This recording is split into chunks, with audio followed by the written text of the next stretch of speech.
Halo semuanya, selamat datang di video pembahasan praktikum pemrograman 1. Pada video kali ini kita akan membahas terkait fungsi pada C++.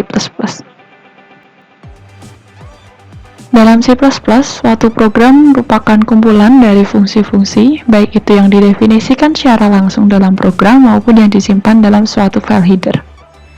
C++ sendiri mempunyai fungsi utama. Fungsi utama pada C++ adalah fungsi main. Fungsi main selalu ada dalam setiap program C++ dan compiler akan menjalankan program melalui perintah-perintah yang terdapat dalam fungsi main ini. Fungsi merupakan sekumpulan kode atau subprogram yang bertujuan untuk menjadikan program lebih bersifat modular, sehingga mudah dipahami dan dapat digunakan kembali, baik untuk program itu sendiri maupun untuk program lain yang memiliki proses yang sama. Fungsi ini dibuat agar kita tidak perlu mengetikkan hal-hal yang sama berulang-ulang kali. Sebuah fungsi berisi sejumlah pernyataan atau statement yang dikemas dalam suatu nama. Selanjutnya, nama fungsi ini akan dipanggil beberapa kali di beberapa tempat dalam suatu program, sehingga fungsi ini akan memudahkan dalam mengembangkan program dan menghemat ukuran program. Sebelum menggunakan suatu fungsi pada C++, terlebih dahulu kita harus mendeklarasikan fungsi tersebut. Bentuk prototipe fungsi secara umum untuk mendeklarasikan suatu fungsi adalah sebagai berikut. Return value type, kemudian function name, diikuti dengan parameter list yang ada di dalam kurung. Return value type merupakan tipe kembalian dari suatu fungsi, kemudian function name adalah nama fungsi, kemudian parameter list ini berisi daftar parameter yang menjadi input untuk fungsi tersebut dan dipisahkan dengan tanda koma. Prototipe fungsi ini wajib didefinisikan apabila fungsi diletakkan setelah blok program main atau setelah perintah yang memanggil fungsi tersebut. Sedangkan apabila fungsi diletakkan sebelum blok program main atau sebelum fungsi ini dipanggil, maka prototipe fungsi ini tidak perlu didefinisikan. Contohnya adalah sebagai berikut. Double get area, kemudian double radius yang ada di dalam kurung. Arti dari definisi fungsi ini adalah fungsi get area memiliki nilai pengembalian dengan tipe data double dan membutuhkan input radius yang bertipe data double juga.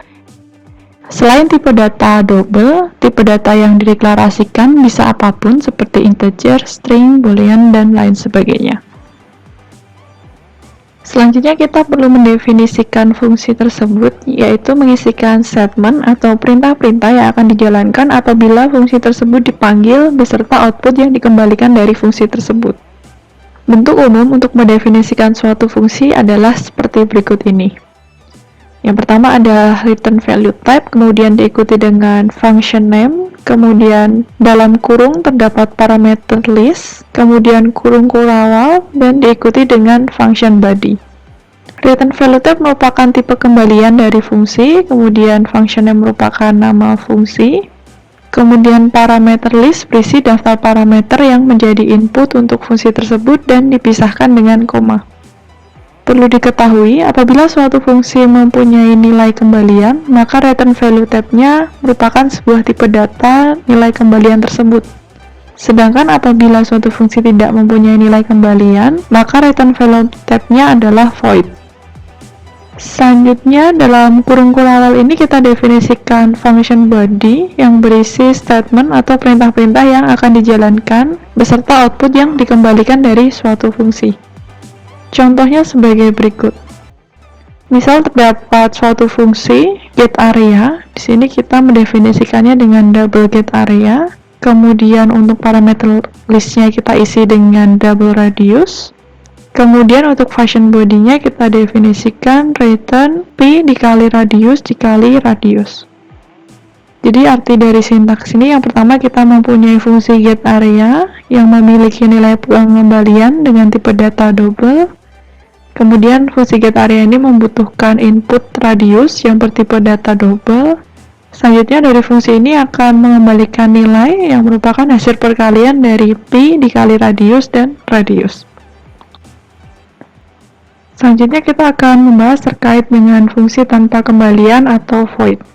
Fungsi tanpa kembalian merupakan fungsi yang tidak memiliki nilai kembalian, sehingga fungsi ini hanya menjalankan serangkaian operasi tanpa perlu adanya kembalian ke pemanggilnya. Kemudian tipe nilai pengembalian atau return value dari fungsi tanpa kembalian adalah menggunakan void. Contoh fungsi tanpa kembalian atau void dapat dilihat pada program berikut. Program berikut ini diawali dengan include iostream, kemudian using namespace std. Kemudian pada program ini terdapat fungsi print message yang berisi perintah untuk menampilkan kalimat cout it's a function. Selanjutnya pada fungsi main akan memanggil fungsi print message tersebut, sehingga apabila kita menjalankan kode program ini, maka akan ditampilkan seperti gambar di sebelah kanan, yaitu akan ditampilkan kalimat it is a function. Perlu diperhatikan bahwa pada source code berikut ini diperlihatkan bahwa fungsi tidak wajib memiliki prototype atau tidak wajib didefinisikan apabila definisi fungsi ini diletakkan sebelum blok pemrograman main atau sebelum perintah yang memanggil fungsi tersebut. Jadi di sini fungsi print message diletakkan sebelum fungsi utama, fungsi main. Jadi kita tidak perlu mendefinisikan prototype dari fungsi tersebut. Selanjutnya kita akan membahas terkait dengan fungsi dengan kembalian. Fungsi dengan kembalian merupakan fungsi yang memiliki nilai kembalian. Apabila suatu fungsi memiliki suatu nilai kembalian, maka nilai dalam fungsi tersebut wajib memiliki sintaks return yang akan mengembalikan sebuah ekspresi sesuai dengan tipe nilai kembalian atau return value type dari fungsi tersebut. Berikut merupakan sintaksnya, yaitu return expression. Ini artinya adalah suatu nilai yang akan dikembalikan. Contoh program yang menggunakan fungsi dengan kembalian adalah seperti berikut ini. Pada program ini diawali dengan include iostream, kemudian using namespace std, kemudian kita mendeklarasikan dan menginisialisasi variabel p yang bernilai konstan, dan nilainya adalah 3,141592565. Selanjutnya prototipe fungsi getArea dideklarasikan dengan double getArea, kemudian dalam kurung double radius.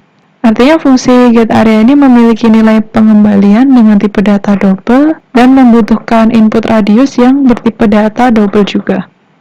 Selanjutnya merupakan fungsi program main. Main program ini diawali dengan deklarasi dan inisialisasi variabel radius 1 yang bernilai 1,1 dan juga deklarasi variabel area 1 dan area 2. Kemudian ketiga variabel ini bertipe double. Selanjutnya variabel area 1 diisi dengan hasil nilai kembalian dari fungsi getArea radius 1. Jadi nilai radius pada fungsi getArea akan diisi dengan nilai radius 1. Selanjutnya kita akan mendapat nilai pengembalian dari fungsi tersebut. Kemudian cout area 1 is dan tampilkan nilai kembalian dari hasil fungsi tersebut. Selanjutnya variabel areal 2 diisi dengan hasil nilai kembalian dari fungsi getArea dalam kurung 2,2. Jadi nilai radius pada fungsi getArea diisi dengan nilai 2,2. Kemudian cout area 2 is dan tampilkan nilai kembalian dari fungsi tersebut.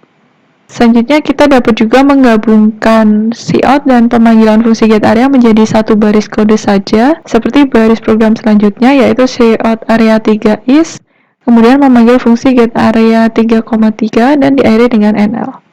Kemudian fungsi main diakhiri dengan return 0. Kemudian blok program selanjutnya merupakan definisi dari fungsi getArea. Fungsi ini akan mengembalikan nilai hasil perhitungan luas lingkaran berdasarkan nilai radius yang menjadi input. Definisi untuk fungsi getArea ini dituliskan dengan double getArea dalam kurung double radius, kemudian kurung awal, kemudian return radius kali p. Artinya dari fungsi getArea ini memiliki nilai pengembalian dengan tipe data double dan membutuhkan input radius yang bertipe data double. Kemudian dari fungsi ini akan mengembalikan nilai hasil perkalian dari radius dikali pi. Penjelasan terkait pemanggilan fungsi getArea dapat dilihat pada gambar sebelah kanan. Jadi apabila fungsi getArea dipanggil, maka akan dijalankan statement yang ada di fungsi tersebut, dan selanjutnya akan dikembalikan hasil sesuai dengan ekspresi yang ada setelah syntax return. Pada fungsi getArea ini, nilai yang dikembalikan adalah hasil perkalian dari radius dikali dengan pi dan bertipe data double.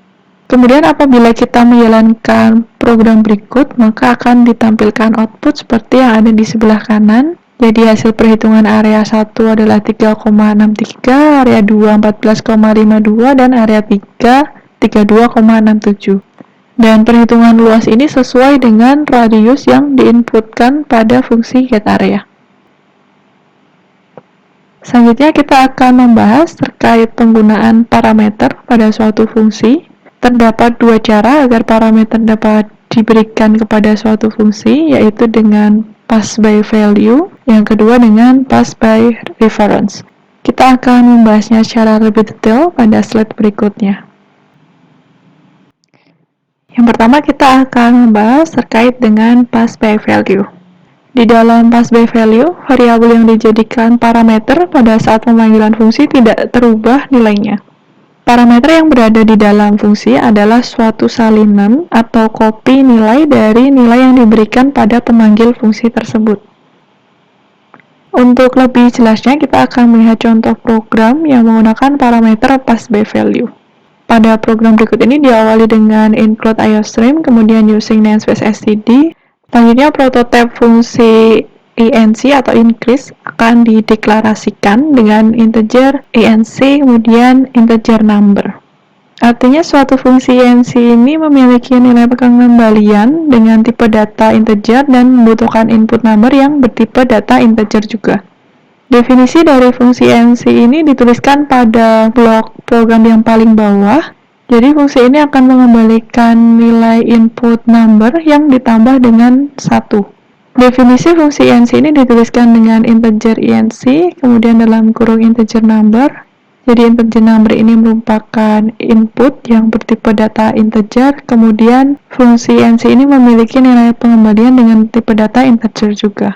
Kemudian kurung awal, kemudian kita definisikan function body-nya. Di sini ada plus number, artinya nilai parameter number akan ditambah dengan 1. Selanjutnya return number, berarti nilai yang dikembalikan adalah nilai number yang ditambah dengan 1. Kemudian pada fungsi program main diawali dengan deklarasi dan inisialisasi variabel n yang bernilai 8. Kemudian cout before calling function n is, kemudian di-outputkan nilai n-nya.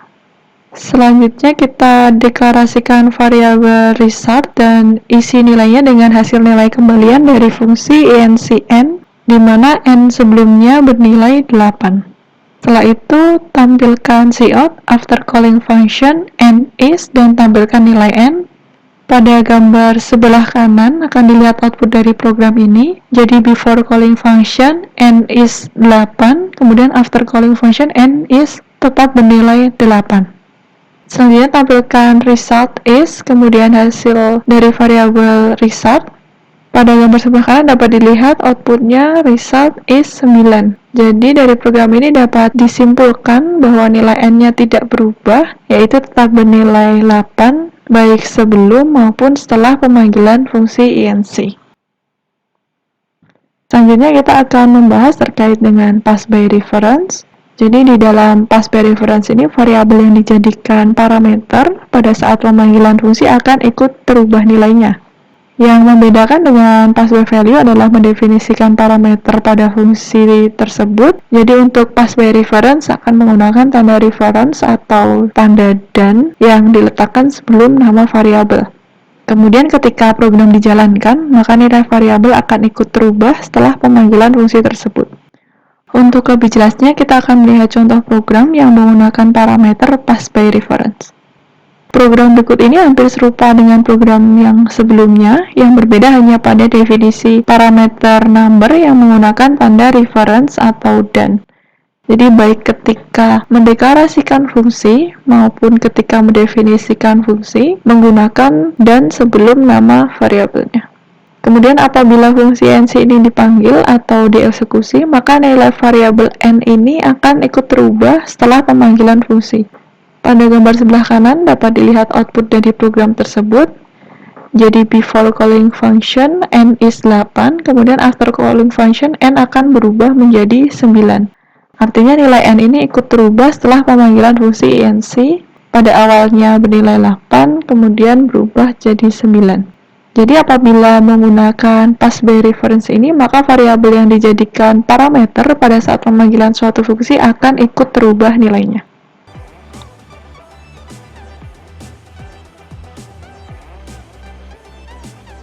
Baiklah, kita sudah membahas terkait apa itu fungsi, kemudian membahas fungsi tanpa nilai kembalian dan fungsi nilai kembalian beserta contoh programnya. Kita juga telah membahas terkait dengan dua jenis parameter pada fungsi, yaitu pass by value dan pass by reference beserta contoh programnya. Saya rasa cukup sekian penjelasan terkait fungsi pada C++. Terima kasih telah menonton video ini dan sampai jumpa di video pembahasan selanjutnya.